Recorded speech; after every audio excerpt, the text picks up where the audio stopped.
That's farmer friend, singer-songwriter Lyal Strickland. And that's farmer friend and jack of all trades Chris Horn. And we're those Tastebudguys.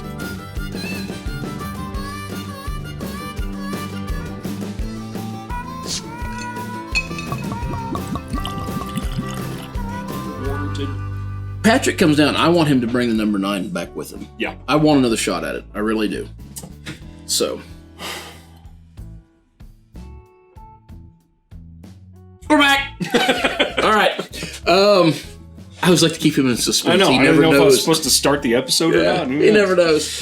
Hey, first thing I want to do is point out our cool new sign we got right up here. Yeah. The 4x4 Brewing gave us that I should have pointed out in the last episode, but I forgot to, so maybe we'll release them out of order and this will be the first episode, and you guys won't know. There you go. But, all right, so we're doing Cedar Ridge Distillery out of Iowa.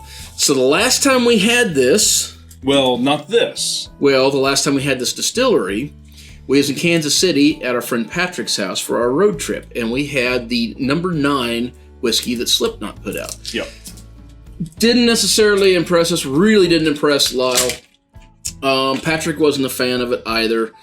Kind of want another shot at it. Like I was telling Lyal, I hope Patrick comes back down. Maybe we'll get him to bring that down again. Hopefully we'll have a little list when we can compare them. So I've got a little bit higher hopes for this. From the looks of that pour, Lyal does as well. I want to give Unless he's planning on pouring some out on the floor. No, seriously. We also have a fair bit of fun information about this specific bottle, so watch to the end of the episode. Yeah. It's a fun little fact. Yeah, and we've actually got another bottle of Cedar Ridge we'll do in the near future as well, which is a wheated whiskey. This is their straight... No, not straight. Just straight Iowa Bourbon. Iowa Bourbon.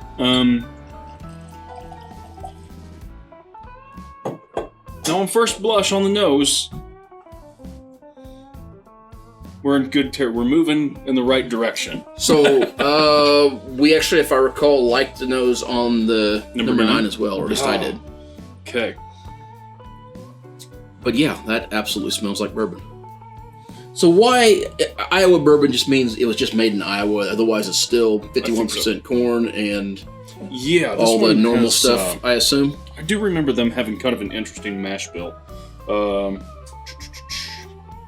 Corn, barley, and rye. Yeah. So this isn't a high corn whiskey like the number 9 I think the number 9 was a super high corn. It was? From what I understand. Here's the thing that keeps throwing me. I always look at that red label. I actually thought that was something that was put under by the place we actually bought from, and it was apparently that's part of the marketing. It's all in all of them, but I didn't know that. I thought it was a mistake.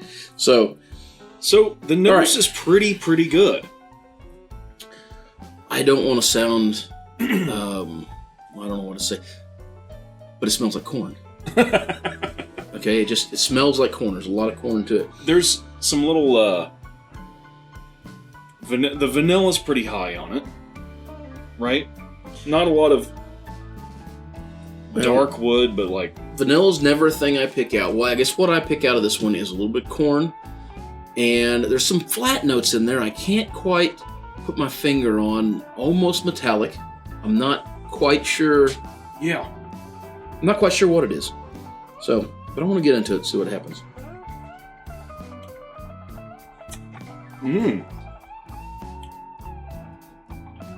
Okay. All right. I'll say right up front, that's not bad. This is much sweeter than I was expecting, and/or than most bourbons I've had. So okay. I was gonna say, that's what I started saying. It's actually sweeter than almost anything I've had. Yeah. So it is very sweet, but it's corn sweet, not sugar sweet. Corn sweet. Yeah. And there's a nice bourbon burn. Yes, that's on the back end of it.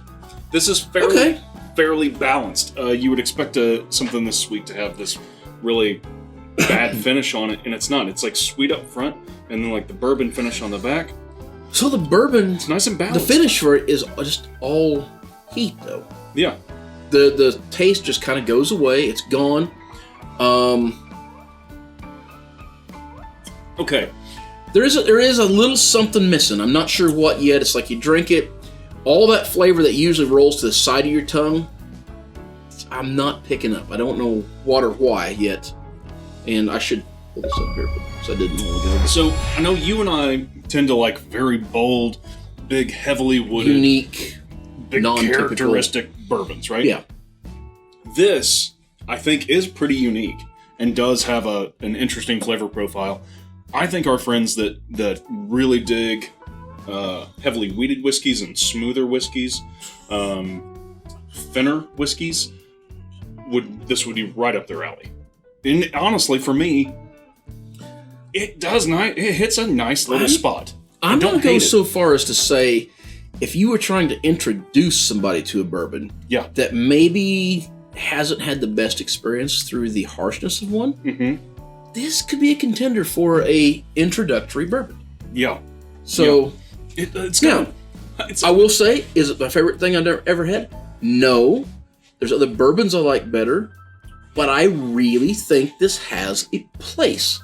It has a strong honey note to it. See, I didn't get that. Let me try it again. It's like... Okay. No, I absolutely see what you're saying. It's like the honey liqueur from Silver Star the that we Texas really honey, like. yep. But this is like a... Just for a second. Harsher, more whiskey-esque version of that. So I will say this, I don't think it's going to stand up to water. I would be concerned about that. Don't think it'll hold up in a mixed drink very well. I think this is a straight drink it kind of drink. Yeah. I get it again. Now that being said, the reason we got it is we found it on a fire sale. So we got it pretty cheap. I'm not even going to say how cheap. I'm just going to say we got it pretty cheap. It was a steal. Especially now after I've tasted it, it is a steal. Yeah. Do you have any idea what they ran before, and did you look? I don't. Okay. I want to say that these guys are roughly... If we can stall for just a few seconds, we're going to have an answer, but otherwise you guys seen it on the banner. Well, so we ran across a shelf at our local liquor store that was a...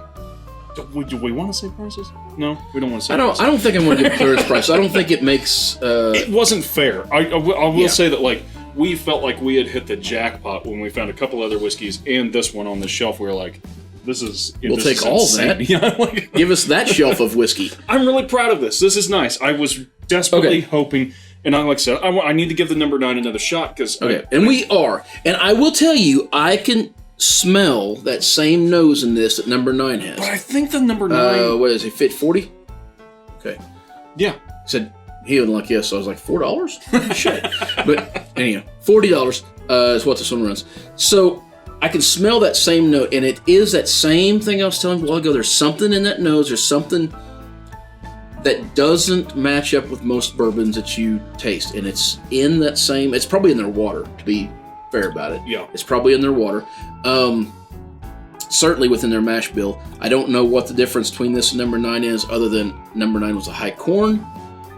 But there's that undertone, kind of the way Balcones does. Like, I tell you, I always can kind of tell it's a Balcones because there's an undertone. Yeah. This has the same undertone.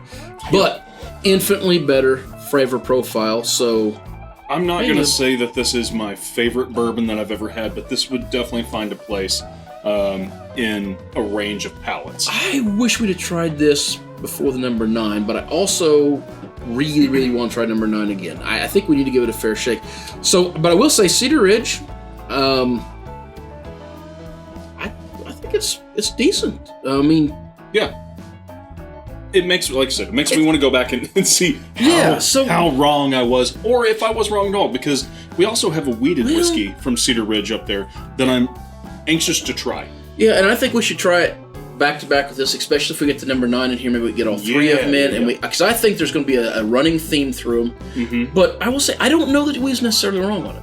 Because it wasn't just you and me. There's at least one other person in the room that had tried that and said the same thing. They didn't necessarily like the number 9. Not saying it's bad. Not saying that somebody out there doesn't love it. Obviously, somebody does. They made it. But it wasn't for us. This one, pretty good. Right? Yeah. I think it ain't going to go to waste. We're going to drink this one. Yep. So. All right. Well, until next time. Whether it be the, I can't say Nog now, can I? It's Cedar Ridge Distilling. It is Ridge, yeah. Sorry, I was just doing Cane Creek, and now I'm a Creek Ridge, but Cedar Ridge Distilling, that's your drinking. The food you're eating. Clothes you're wearing. Or the people you're meeting. Grab a buddy, try something new. Again.